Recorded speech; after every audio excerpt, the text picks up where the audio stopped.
Today, I want to talk to you about the tight end zero strategy. In fantasy football, we're seeing a lot of different strategies, and you're probably familiar with strategies like the RB0 strategy and its less popular sister, the wide receiver zero strategy. In fantasy football, regardless of what the zero is, the strategy is basically use your resources elsewhere and come back to that later in the draft. So for the RB0 strategy, that dictates that you will ignore running backs in those early rounds, focus on probably wide receivers, and if not wide receivers, you're going to go with, maybe you go for one of the high end tight ends, or you take a look at a quarterback, or you really just build your team thinking that you're going to find enough scraps at the running back position later on in the draft to do a job. Same thing with wide receiver zero. Again, you just go RB heavy. You'll see some people in the draft look at 4 or 5 RBs in those first 6 or 7 rounds, and then just sort of build out their roster around that, hoping that those RBs deliver so much value that they can either trade some of the ones they don't need on later on down the road, or they can just get enough points as is. You can definitely have a lot of success using these strategies. Fantasy football managers have won with RB0, with wide receiver zero. The one issue I have is that this strategy, you find yourself boxed in. You can't really go into a draft saying, I'm going to do RB0 or I'm going to do wide receiver zero, because you run the risk of leaving value on the table during the draft. You can plan doing a draft focusing on RB0 or focusing on wide receiver zero, depending on how the board falls, but you can't really enter a draft saying, this is what I'm going to do. On the other hand, tight end zero is a strategy you can plan for. And we're going to look at why tight end zero makes a lot of sense and why you should consider it in 2020. So now the question is, how are we going to define what the tight end zero strategy is? What does it look like? This is it, and this comes from experience using this strategy extensively in the past, that the tight end zero strategy is waiting until after the 12th round of a fantasy football draft to select a tight end. If you look historically, based on draft value of tight ends, if you are taking a tight end between the 6th and 11th round, you are getting very little return on that investment. And we'll go over just how this played out last year. But even historically, going back to 2018 and how the tight end position has evolved, or I guess you might want to say how it's devolved over the years, that there really isn't any value in getting a mid-round tight end. If you want one of the big guns, if you want a Kels or an Ertz or a Kittle, there's value in that. But everything else, all the other tight end value, comes after the 12th round. Before we take a look at the top scoring tight ends of 2019, let's spend a minute and mention injuries, because injuries did play a part in tight end scoring last season. You had Hunter Henry, for example, who made the top 12 highest scoring tight ends, but his total could have been higher had he been healthy for more games. Same thing with Evan Ingram. O.J. Howard also missed time. Even a guy like Will Dissly maybe breaks into this list had he played a full season or close to it. We know that didn't happen. However, you can't really plan for injuries. We're not going to say this guy deserved to be here because we have no proof that that would happen. So it's a bit foolish to think, hey, Evan Ingram played 16 games. He would have been top 15 or top 10 tight end last season, because it didn't happen. And it hasn't happened for 2 years in a row now. We can only go off of points that were scored, and that's what we get on this list. So for this list, we're going to use half-point PPR scoring. If we did do full-point PPR scoring, there would be a few minor changes, but nothing major here. The guys mostly stay the same, especially after Witten. After Witten, regardless of if you're doing half-point or full-point PPR, there is not another receiver or another tight end within 10, 15 points of him. So these are your top 12 guys. Kels, obviously, on a plane of his own. Then you get a group of, I would say that top group of 5 guys from Kels to Ertz are the tier 1 tight ends. Kels, Kittle, and Ertz were all high draft picks. None of them got out of the 5th round of most drafts. Kels was a consistent 2nd rounder. Kittle and Ertz varied somewhat. You might have had a draft where they went into the 5th. Some guys took them in the 3rd. So there's a little variance there. And then the other 2 guys are Darren Waller and Mark Andrews, who would both qualify as tight end zeros. Waller especially is clearly a tight end 0. I think he either went undrafted in a lot of leagues, or you were like me and waited until after the 12th to pick him up. More people were on to Andrews, but it wasn't like there was this huge wave of Andrews going in the 8th round or Andrews going in the 9th round in 2019.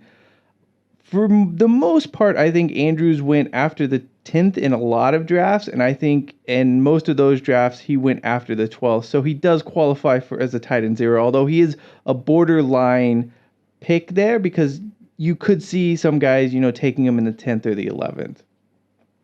After Ertz, we get to a second tier of tight ends, Hooper and Cook, and these guys, mid-range tight ends. And we'll get into why there isn't necessarily value in drafting players like this in a little bit.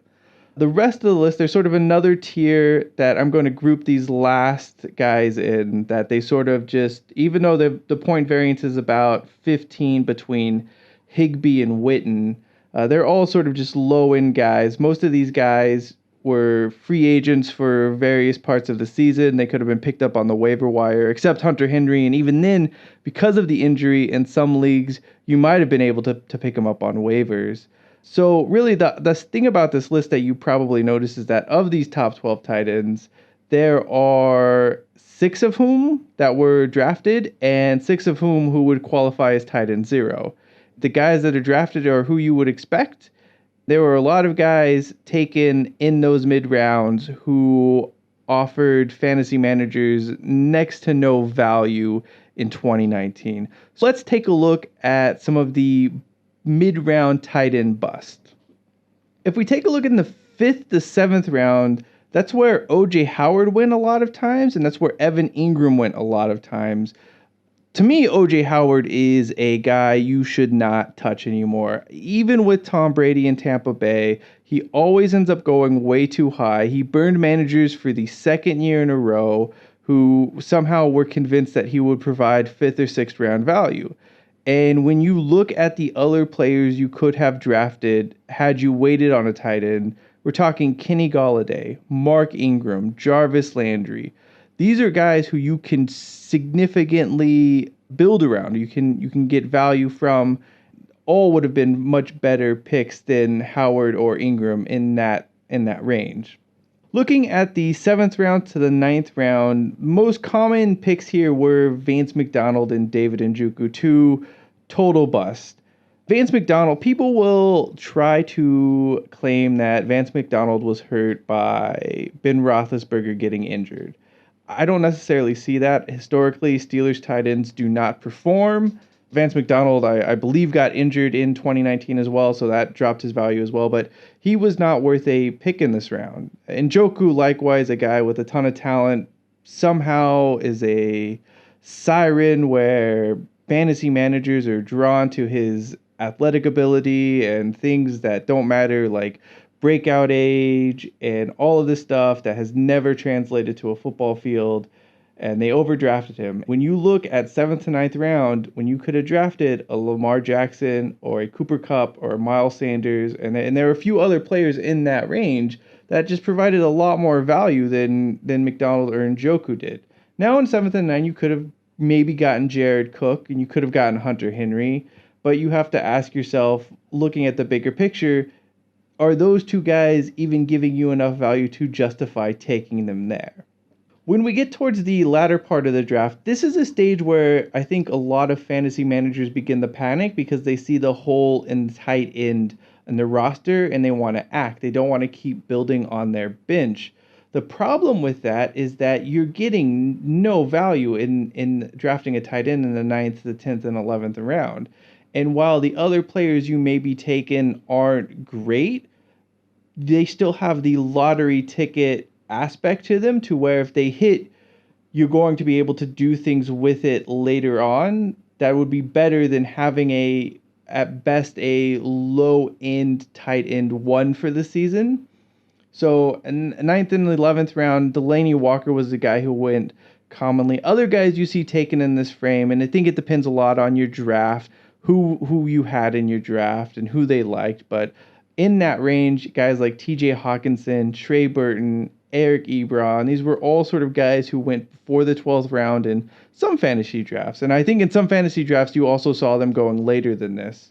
When you look at the players who you could have selected, a Devin Singletary, who didn't do much early on but became a valuable fantasy contributor as the season progressed. A Matt Breida, a guy who was good for early parts of the season and who could have definitely been used as trade bait. Cortland Sutton was another wide receiver available in the 9th, 10th, and 11th round who would have made a lot more sense to draft than any of these tight ends. Now that we have a better understanding of why tight end zero is a thing, let's look at the two key benefits of adopting this strategy in fantasy football. First, there's the chance you hit on a guy who's a tight end one without giving up a premium draft resource. As we saw in 2019, and the case is the same in 2018 as well, that you are just as likely to find a tight end one, a guy who can contribute as a top 10 player at the position, either undrafted or beyond the 12th round. There's just so much flux with the tight end position in the NFL at the moment that you can't really be certain that a guy you're drafting in the 8th round, a O.J. Howard or a Delaney Walker or Trey Burton, is going to give you value there. But when you look around at the other players available at that time, you do see that they have more value. So even if you miss on your tight end zero, you haven't invested a resource that could have gone to a player that may have helped your team more. The second key benefit of tight end zero is that if you do hit on other guys in those 7th, 8th, 9th, and 10th rounds, you can use those as trade assets later on in the season. This is a big thing to consider, and I think it's one of the great things about the tight end zero. Even if the tight end position ends up being a black hole on your roster and you're starting Charles Clay or Jesse James in an attempt to chase touchdowns, you may have enough running backs and wide receivers that once bye weeks have sort of filtered on, you can go out and get a top level tight end for that closing stretch of the season. There will always be managers who lose running backs, who lose wide receivers, who will want a guy who can contribute. And if you can hit on a 7th round running back or an 8th round wide receiver, and that guy's just sitting on your bench, you can use that as a trade asset to go and get a better tight end, especially if your tight end zero has some standalone value on his own. If you had a guy, say like a Jason Witten, who wasn't an exciting player by any means in 2019, but who contributed enough on a weekly basis where if you packaged him with someone like Devin Singletary last season to get a guy like Hooper, you might have been able to pull that trade off depending on what the other manager needed.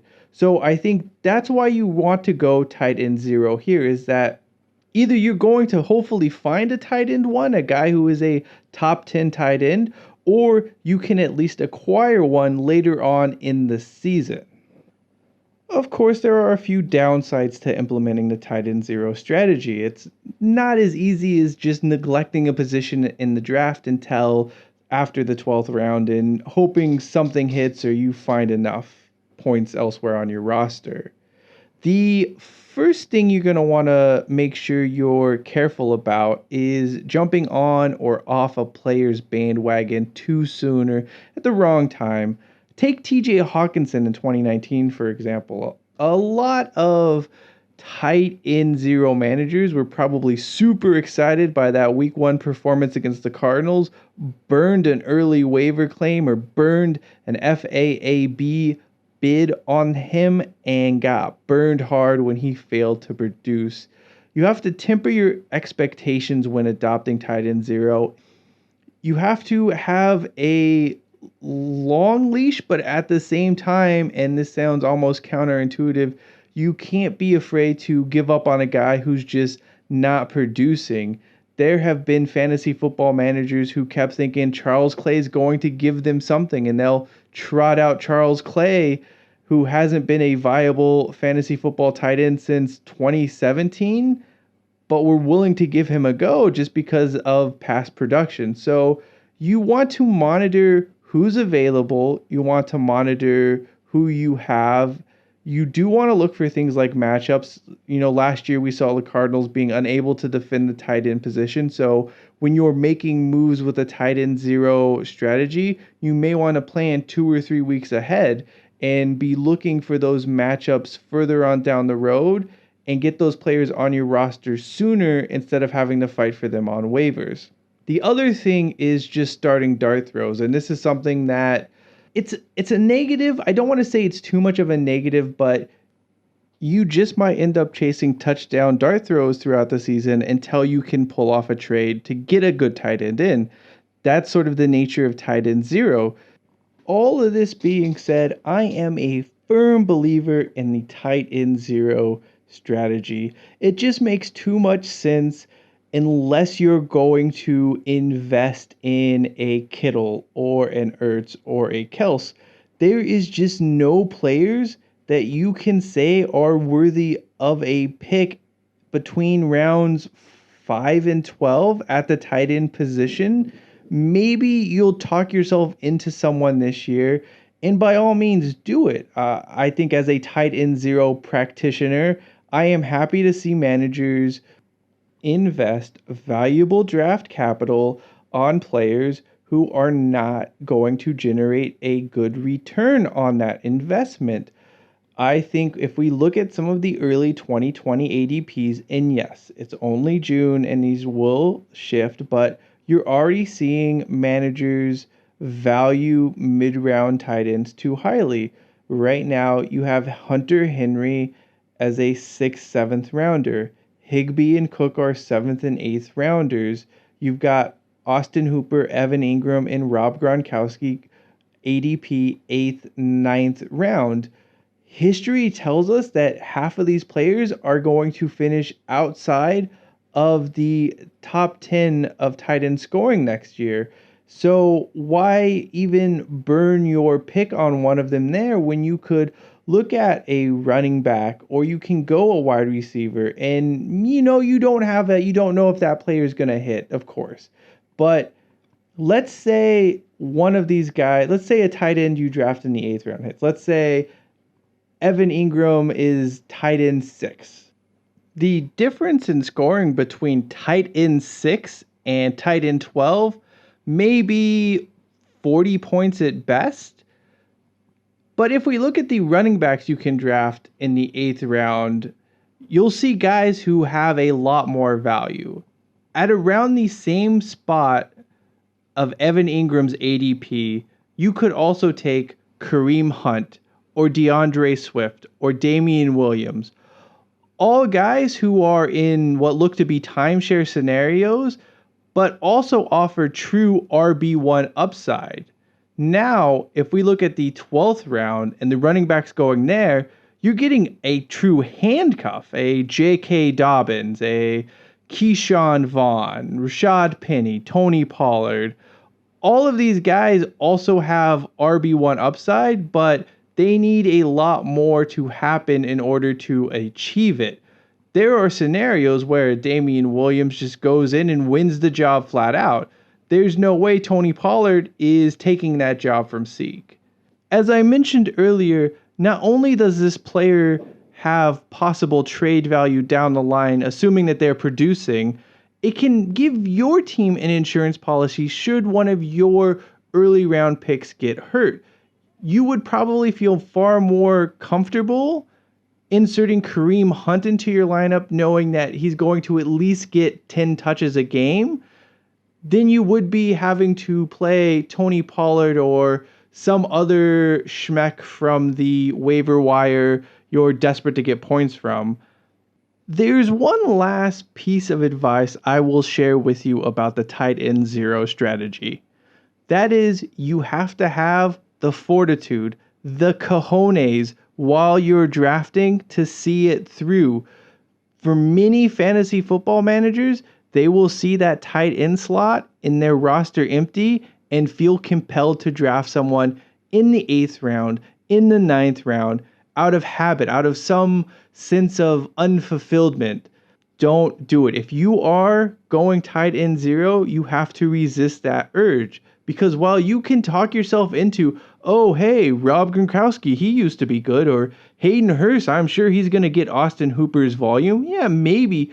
But that's not what this strategy is about. Because if you look at the upside and that they become tight end 6, and the difference between tight end 6 and tight end 12 or 13 is 40 points, over the course of a 12-week season, that's a difference of basically 3 points a game. 3 points a game. That's nothing. So, if you go tight end zero, stay strong in the draft, identify, I would recommend 4 to 5 tight end zero targets you think will be around at round 12 or later. Get one of those and just sort of see how the season unfolds. I've had tight end zero seasons where I've just rotated guys in and out. I couldn't find anyone to deliver, and I was sort of playing the tight end lottery ticket game, but it didn't matter because by week 10, week 11, I did manage to get a better tight end, or I was able to target an injured tight end who the other manager needed points immediately for and couldn't keep on their bench for a few weeks. There will also be years like 2019 where I targeted Darren Waller in every single draft. I managed to get him in every single draft, and I had a plug-and-play tight end one without needing to invest heavy draft capital.